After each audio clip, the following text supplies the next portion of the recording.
মেয়ের স্পেশালি যারা শাশুড়ি টাইপের, তাদের সাইকোলজি যে এতই নিচে নেমে গেছে এখন, আমার মেয়ে জাহান্নামে যায় যাক সমস্যা নাই, দুনিয়াতে সে যেন ভালো থাকে।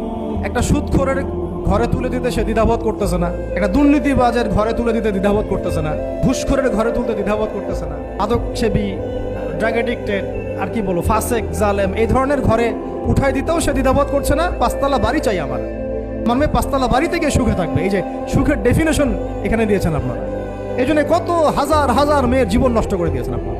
আমার কথা মাইন্ড করে না, হাজার হাজার মেয়ের জীবন মায়েরা নষ্ট করে দিয়েছে শুধুমাত্র মেয়েদের দুনিয়াবী সুখ এর সংজ্ঞাটা বুঝতে ভুল করার কারণে।